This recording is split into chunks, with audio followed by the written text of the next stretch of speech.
थालीपीठ प्रत्येकाच्या घरात बनतं, पण त्याच्यात थोडासा आपण बदल केला तर त्याचं न्यूट्रिशन व्हॅल्यू वाढून जाईल. चला तर मी रेसिपीला सुरुवात करते.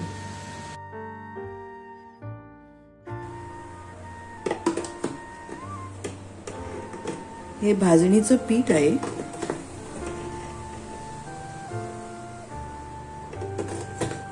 एक 4 चमचे मी घेत आहे.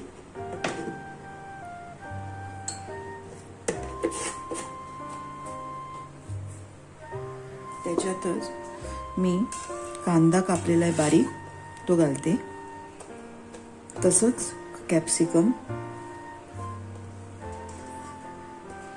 हिरवी आणि लाल मिरची बारीक कापून घेतलेली आहे.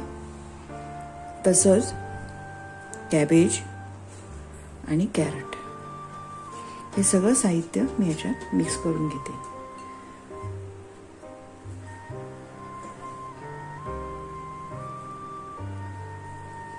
कोथिंबीर,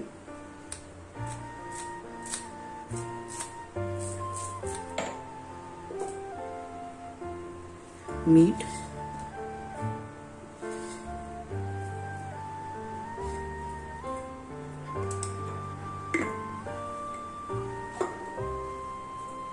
आणि ही एक मॅजिक जे मी हमेशा म्हणते की माझ्या घरात असतंच, हे शेवग्याच्या पानाचे सुकलेलं हे आहे.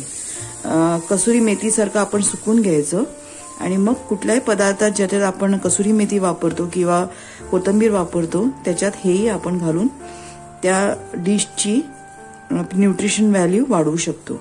तर आता हे आपण सगळं मिक्स करून घेऊया. तुम्ही बघू शकतात मी इथे पाणी अजिबात घातलेलं नाहीये.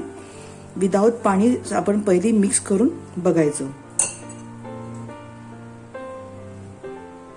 कारण मीठ घातल्यानंतर या सगळ्या भाज्यांना आपलं स्वतःचं पाणी सुटतं, म्हणून पहिली आपण पाणी घालू नये.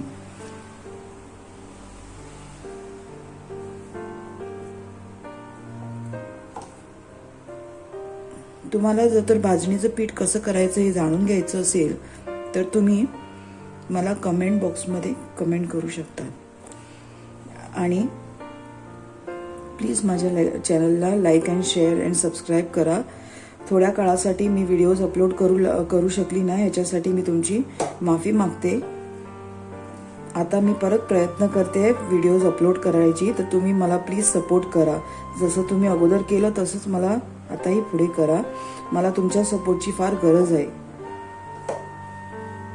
आता आपण बघू शकतात की अजून त्याला ओलावा जरासाच आहे. आता ह्या अंदाजानेच आपण थोडं पाणी घालूया.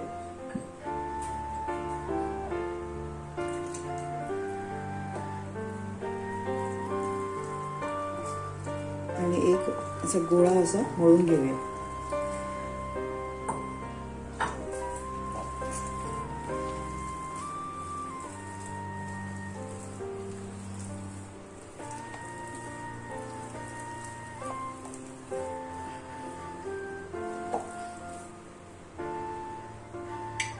ह्याच्यात मी थोडेसे तीळ घालते.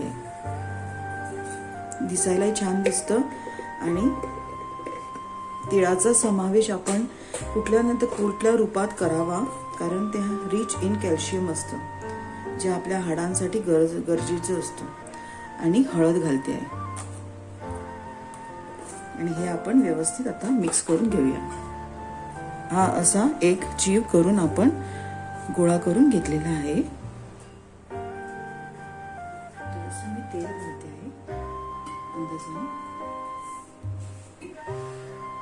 आणि हे आपण थोडा वेळ असंच राहू दे, एक 5 ते 10 मिनिटं. मग मी थालीपीठ करायला घेते.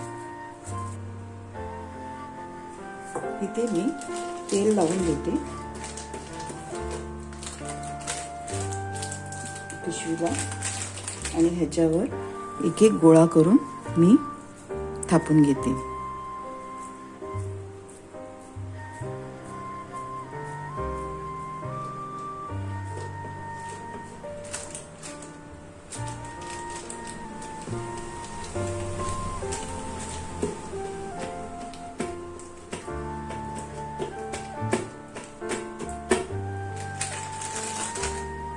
मध्ये एक होल पाडायचा, एक किंवा 2-3 आपण होल पाडायचे. ते होल पाडल्यामुळे जरा शिजायला सगळ्याच यांनी व्यवस्थित शिजून जातं. मी करून घेते.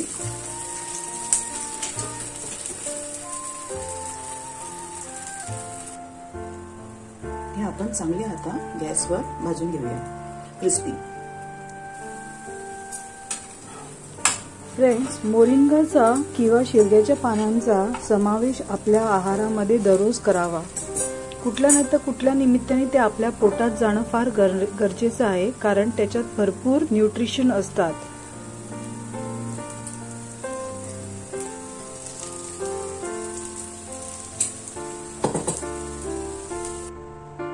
अशा प्रकारे आपण मुलांच्या टिफिनसाठी किंवा ब्रेकफास्टसाठी थालीपीठ बनवून खाऊ शकतो. नक्की करून बघा. थालीपीठ तर प्रत्येक जण करतं, पण अशा प्रकारचे आपण कधी करून बघा, तुम्हाला फार आवडेल आणि मुलांना शेवग्याच्या पानांचा समावेश आहारात होणार. चला तर भेटूया नेक्स्ट व्हिडिओमध्ये. तिथपर्यंत स्वस्थ राहा आणि मस्त राहा आणि स्वतःची काळजी घ्या. Thanks for watching.